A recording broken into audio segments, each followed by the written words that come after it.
Hello, my name is Srikrishna. I am currently studying in the 12th standard and I am aspiring to be an auditor. Being an auditor does require a large variety or a large demand for good leadership qualities. And thanks to Xceedible, I've got the opportunity to study leadership and interview a man who's established in leadership, which allowed me to learn how to break down the walls and truly understand what leadership is all about, the hard work which goes into it, the passion which is required, and the overall mindset which is needed to be a great leader. I am aspiring to be a great leader in the future. Unfortunately, as a 17-year-old, I do not have much exposure to the art of leadership, but today I have the opportunity to learn. Today I will be interviewing the CEO of landmark Mercedes-Benz. He has over 3 decades of experience on his hands and has won the CEO of the Year Mercedes-Benz India. He is a very versatile individual as he has operated in various industries such as automobile retail, FMCG and pharma. He is an expert in sales and marketing and a leadership expert as well. Now let us begin the interview with the phenom K. Ravishankar.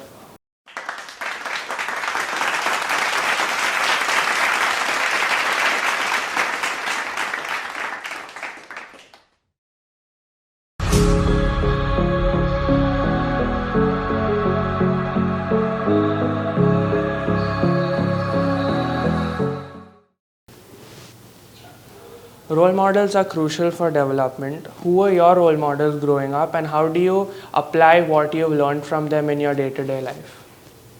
Okay. So when I was a child, my first role model was my grandfather, my mother's mother. His name was Subramanian. My grandfather used to work for Grindlays Bank. Right. So I was the first grandchild in my family and my younger brother is 9 years younger to me. Right. So for almost 9 years, I had the complete love of not only my parents, but my both sets of grandparents as well. So my grandfather used to go in the morning for work. Most of the times I used to meet him in the weekends. So what I could see when I used to go to my grandparents' house was, first is how the house is organized. So he is a man of a lot of values and he used to keep everything very organized. So what leadership qualities I saw in him is respect for people and love for people. These are all very, very critical when you learn when you are a young child. Right. And people not only respect him, he used to also give that respect back to each and everyone in the family. So not only the family within our home, but also the entire extended family. So he used to be one of the most popular personality in our entire street. So starting with the way I started growing up, so you also start imbibing values from not only from your parents or your grandparents, but also from your superiors in your office. Right. So the first value which I learned was respect. Of course. Respect for peers, respect for subordinates, respect for superiors. So one thing which is very clear in my mind is that whichever level that you are, you might be a security guard or you might be a driver or you might be my boss or my chairman, the way I will interact with everyone will be seamless. Right. The respect that I will give to every level will be the same. So I wouldn't differentiate from the level at which each one is employed. So that is the most important thing that I as a leader would want to also propagate to everyone with whom I am working or even my children.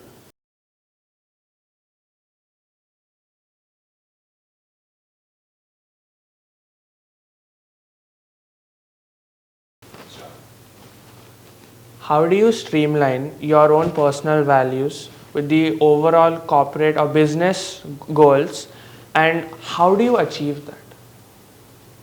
So it's very important that when you're working for an organization, you need to first understand the organization's goals, vision and the mission that they wanted you to achieve. So that is extremely important. And the people who work with you at whatever level they are, they need to be first aligned. So each one comes from a very different background, different socio-economic background. They have different family background and different upbringing. So as a leader, you need to understand each and everyone's background. That is very important. Right. Because the needs are very different for every individual. Right. And at one end, you have an organizational goal and an objective that you need to achieve. Right. And you cannot do it alone. You need a team who can do it along with you. Right. So that is very, very critical for a leader. So what I believe strongly is there are no weak individuals, Right. but there are weak leaders. Right. Okay, so what I do is align everyone's goals, personal goals. I understand each one's personal goals, Of course. and also make them, convince them on the organization's objectives and the organizational goals and the value system. One of the most important value system which I follow here in an organization is integrity, Right. which has no compromise. So what I make sure is each and everyone's objectives, self objectives are aligned to organizational objectives. Nobody is forced upon. Right. They are first convinced themselves. If they are convinced themselves, the enthusiasm that they put in at work, the responsibility that they take to achieve their tasks are at next level. So that is very, very critical. So if you are able to do that, the result is an outcome which automatically happens. Right. Okay, so that is very critical. From a more leader-centric point of view, how would you combat it if your own personal values do not align with the overall business goals or business values? I'll give you an example. Like you want to climb Mount Everest, and you have done a lot of reading and you have studied everything, that what all we need to do to climb that and how we need to prepare ourselves. And then yes, I go to the base camp, and then all protective gears and everything is done. And there are people, I'm sure you must have heard that there are people who have done it multiple times. Right. Okay, you go and ask them, was every time when they climbed, was the scenario the same? It never is. The goal is the same, but the challenges are very Not the different same. every time. Yes. You understand? So sometimes you have an avalanche coming in, sometimes you have, the temperatures are very different. So the challenges are never the same, it always is dynamic from time to time. Same is the case with an organizational objective. The organization's objective are also many a times market driven.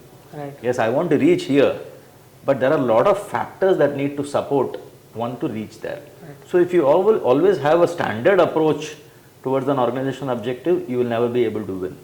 So you need to always keep an open mind. Yes, sometimes you will not be convinced whether you will be able to reach the objective or not, but that is what has been set, and we need to have that conviction that what we are going towards is at the end of the day is going to be win-win for the organization. Yes. So you need to have that conviction and maybe able to align your plan to move towards that direction. Right. So that is very, very important, and that's what as a leader I would want to impart to each and every team member. It's about the mindset. It's about the mindset.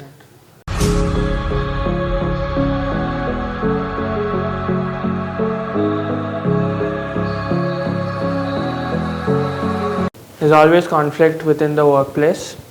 How would you resolve conflict between yourself and your employees, or yourself and other stakeholders? So primarily the conflict is never within, because you are always convinced on what you want to achieve or what you want to do. But yes, there are the multiple conflicts you do come across in the workplace, whether it is within the organization, within the team, or whether it is outside with customers. So these are all things where one has to be calm, first and foremost, calm and composed. And when it comes to conflicts within the workplace, yes, we have, as I said, there are different personalities. So when you have different personalities, the personalities, egos comes into play many a times. So that's what leads to conflicts, because each and every individual has got certain set of strengths and certain set of areas of improvement, I would say weaknesses. So, and what I would do is to focus on their strength areas, Right. and counsel them. Why? These are all the things that you need to be approaching this issue. First and foremost, do not react to any situation. Okay, stay calm, understand the complete background of the reason for the conflict, and then respond it positively. So reaction, when you do reaction, whether you are in a street, whether you are in a traffic, Right. many times people tend to shout and react. So that is something you need to take care. Right. So never react during the conflict, stay calm, composed, and respond. So that's when you will be able to move towards resolution of any conflict. Right. Same is the case with external customers. Right. So 90% of the times customers do come with genuine reasons which are an issue, which we understand, empathize with them. One more important area is empathy. Right. So empathy is a very important thing where you understand from that other person's perspective. That is something which many people lack, and that's a value which I keep talking about it. If you are in that situation, what will you do? Right. Put yourself in that shoes and then work towards resolving. Yeah. So this is another important area where we empathize with customers, and that is one of the reasons where we also, as a group, we are among the top in terms of customer satisfaction index. Right. So these are all certain things which helps us resolve conflict successfully.